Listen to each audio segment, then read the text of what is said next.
Fall is wrapping up, and you know what that means. It's time to kick off the Top 10 Comics on a Budget series. We're starting strong with the Top 10 Comics on a $100 budget, just in time to help you or the comic book fan in your life score the perfect holiday gift without breaking the bank. So grab your favorite seasonal drink, maybe even a Little Debbie Christmas tree cake, and settle in by the glow of the Christmas lights. Let's dive into the best budget-friendly comics for fall 2024. Let's kick off the list with a little Life After Marvel Steve Ditko action with Showcase number 75. This June 1968 issue introduces the world to the DC superheroes Hawk and Dove. Brothers Dawn and Hank Hall were just a couple of college guys who disagree about how to handle things. It's pretty on the nose here. Upon receiving their powers, Dawn becomes Hawk, who is the embodiment of force and aggression, while Dawn becomes Dove, who embodies reason and nonviolence, and they work together to solve all of the world's problems. Ditko not only gets credit for all of the issue's pencils and inks, but also a writing credit for plotting it out, while Steve Skeets lands both plot and script credits. Showcase 75 was the only tryout issue that Hawk and Dove would receive before being given their very own series beginning with August 1968's Hawk and Dove number 1, which marked their second appearance. Despite being a late Silver Age first appearance issue, this is one of the many Silver Age DCTs that you can pick up a pretty nice copy for right around $100 in the current market. Though, if you want to save the budget but still add this book to your collection, mid-grade issues are readily available between $30 and $50 based off of recent eBay sales. With the number 9 book, let's jump a few years ahead and check out a Bronze Age Marvel key that always seems to be overshadowed by some of the bigger keys from the time. Astonishing Tales number 25. In a sad tale that's probably best described as a mashup of Frankenstein, RoboCop, and the Terminator, Colonel Luther Manning is wounded and dies, only to be resurrected as a cyborg known as Deathlock. And while Deathlock's first appearance is the main highlight for this August 1974 issue, it also features the very first published Marvel artwork by a young and up-and-coming artist named George Perez, who, as you know, would go on to become one of the greatest artists of the Copper and Modern eras, with highlights such as classic runs on Wonder Woman, Teen Titans, The Avengers, as well as some of the most influential story arcs in all of history, such as Crisis on Infinite Earths and The Infinity Gauntlet. Though, while Perez debuts for Marvel here, his contributions came in a super short 2-page story, while creators Rick Buckler and Doug Minch do the heavy lifting on the main story. While our $100 budget isn't going to be quite enough for you to bring home a near-mint copy of this one, you should have no problem tracking down a very collectible copy in the upper VF grade range without blowing out this budget. The Bronze Age deals keep coming here in the number 8 spot with another issue from DC Comics that's packed with first appearances, Super Friends number 7. Cover dated October 1977, Super Friends 7 comes in hot with more introductions than you can shake a 10-foot pole at. Debuting here are several global guardians, including Seraph, Godiva, Impala, Owl Woman, along with Gleek and the prominently featured Wonder Twins.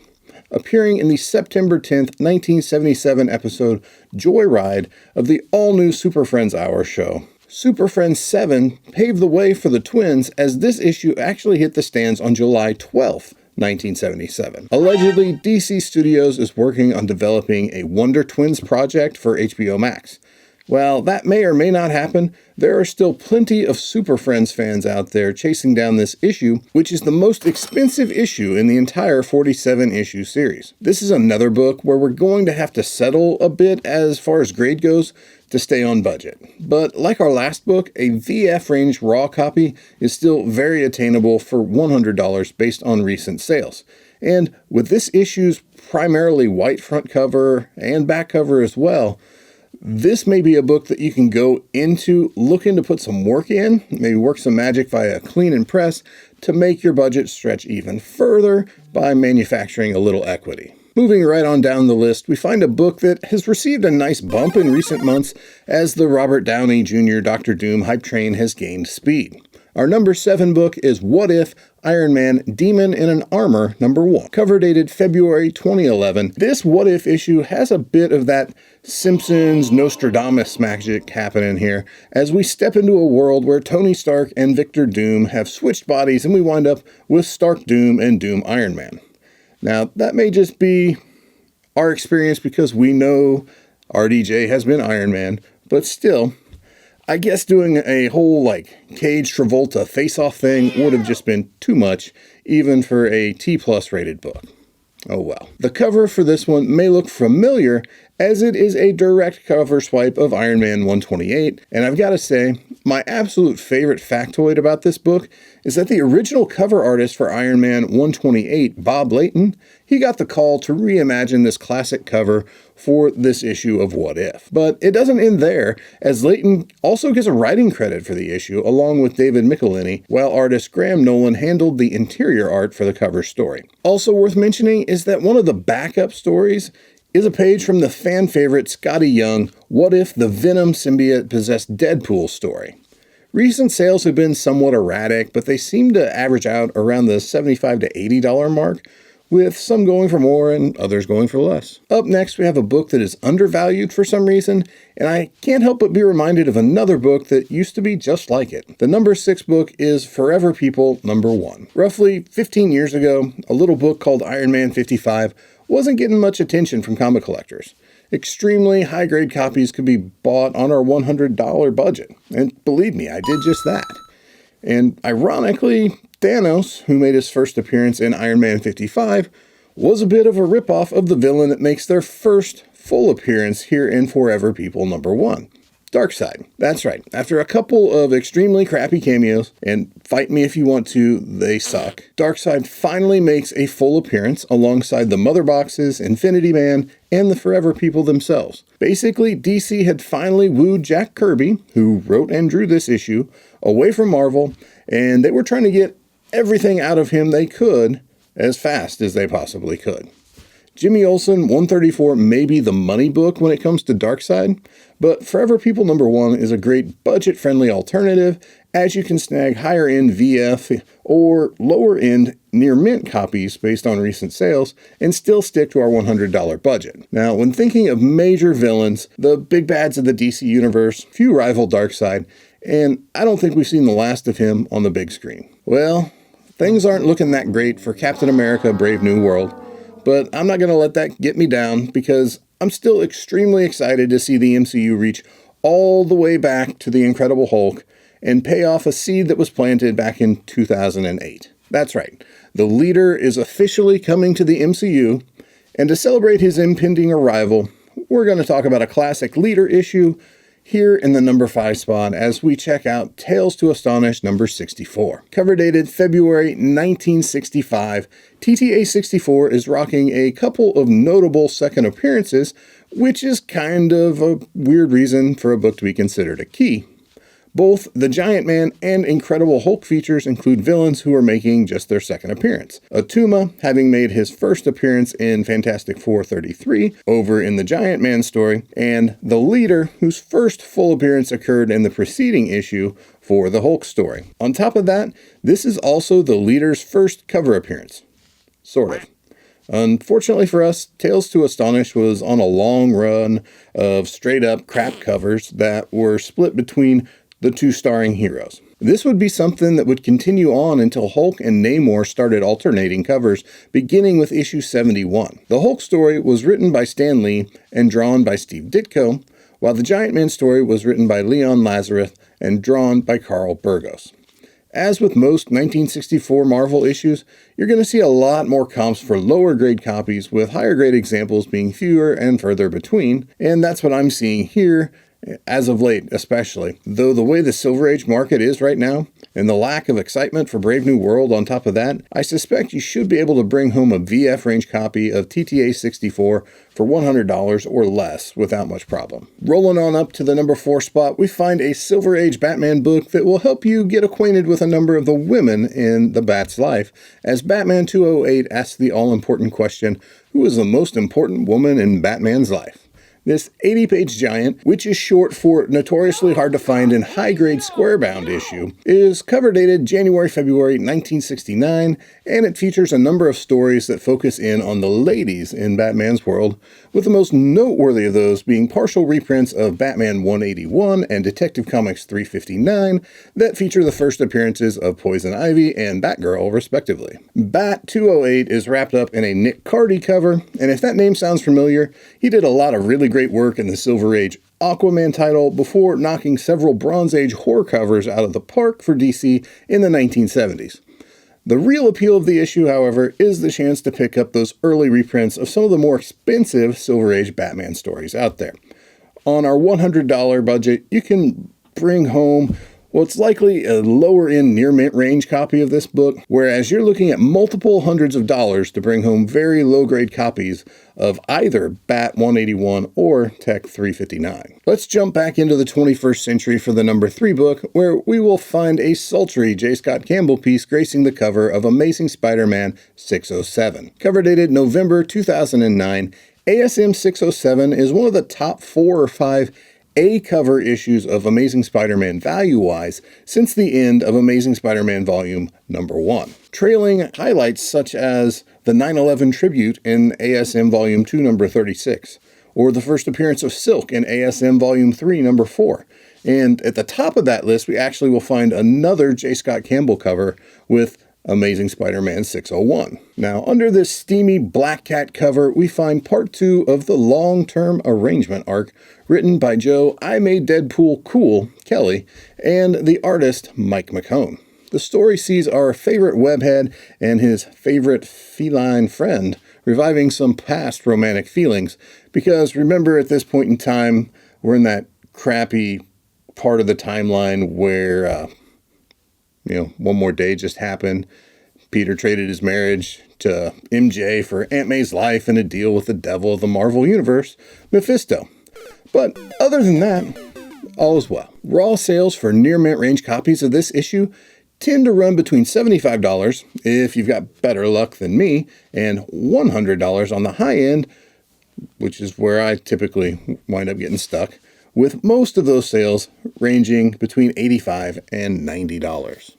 In the runner-up spot, I'm going back to the well on one of the most current issues you've ever seen me cover here in the top 10s, but it's for a good reason, as Teenage Mutant Ninja Turtles The Last Ronin Number 1 has dipped back down out of the triple digits. That's right, after spending the spring, summer, and early fall chilling in that $150 price range, courtesy of the announcement that Paramount was planning on doing a live-action adaptation of the story, we're back under $100. You serious? Cover dated October 2020. Let's quickly pause for the acknowledgement that we're already closing in on 5 damn years since this issue came out. Okay, I'm better. The A cover for The Last Ronin was a massive book with orders of 130,000 copies reportedly, which is nearly unheard of in the current comic book market. Though, if you were following this book when it came out, like I was, you know that IDW wasn't actually able to deliver that full 130K order, and the first printing was allocated out to the LCSs when it was released. I don't know that they ever actually gave a hard number of copies that were produced and shipped out. If you know that, hit me up in the comments and let me know. Anyway, even so, there are still a lot of copies of this book out in the market. The A cover was drawn by Esau Escorza, I'm sure I butchered his name again like I do every time I talk about this thing, with Kevin Eastman, Ben Bishop, and his brother Isaac joining in for the interior art for the Eastman, Peter Laird, and Tom Waltz story. Now, values have always been strong with this one, as it quickly shot to $20 and $50 shortly after being released. This retreat back to $100 feels like it may be short-lived, but it's hard to say. In development is a long way away from actually hitting theaters, and there's no doubt that comic book collectors who have been driven by FOMO have been bitten by their rush to spec on any number of the in-development projects that have yet to come to fruition. Long story short, if this is one that you've been wanting to add to your collection, but you missed out and you just couldn't bring yourself to spend that kind of money for such a new book, it might be time to keep a closer eye on it, as many recent sales have been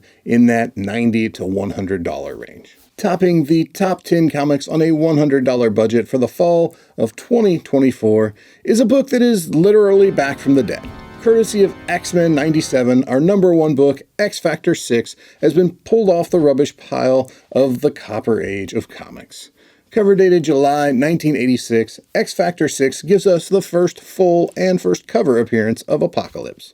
If you caught the ending of X-Men 97, brief spoiler alert, but at this point, if you haven't watched it, that's on you. Then you know that the series looks to move in a certain direction for its follow-up season with the introduction of In Saba Nur in the final moments of the Season 1 finale. X-Factor 6 is what I like to refer to as a yo-yo issue. If you watch it over the course of a few years, the price goes up, then the price goes down, then the price goes back up again, so on and so forth. I've seen this book sell for $100 plus, and I've seen it sell for well under $50. It all depends on where we're at in the yo-yo cycle. Currently, we're coming off of the low end as the book is starting to show some signs of life once again. On the creator's side, X-Factor 6's cover was courtesy of Ron Friends, while writer Louise Simonson and artist Butch Juice provided the interior story, which was cleverly titled Apocalypse Now. Apocalypse was specifically created to be the big bad of the X-Factor team, which had been pulled out of Chris Claremont's regular X-Men team, whose adventures were still taking place over in Uncanny X-Men. Now, believe it or not, if a key creative switch had not have taken place during the creation of X-Factor number 5, the evil mastermind behind the Alliance of Evil that Apocalypse would be revealed to be leading in X-Factor number 6 actually would have been revealed to have been the Daredevil villain, the Owl. That would have sucked. Luckily for us, Bob Layton left the book. No offense, Bob, you do great stuff. That one wasn't a winner, though. And Simonson came in, and the rest is history. In the current market, high-grade raw copies are selling between $50 and $65 for the most part, but it's also worth mentioning that CGC 9.6 copies have an average sales price of $96 over the most recent 90 days. So if you're more of a graded comic collector, you can still pick up an extremely collectible copy of X-Factor 6 on a $100 budget. That wraps up our top 10 comics on a $100 budget for the fall of 2024. Hopefully this list sparked some great ideas for gifts, or maybe even a little treat for yourself this holiday season. But don't go far. Our next video in the series, the top 10 comics on a $50 budget, is dropping soon. So make sure to hit that like button, subscribe, and turn on notifications so you don't miss it. Thanks for watching and happy hunting for those budget-friendly comic book treasures. Collect responsibly, and I'll see you in the next video.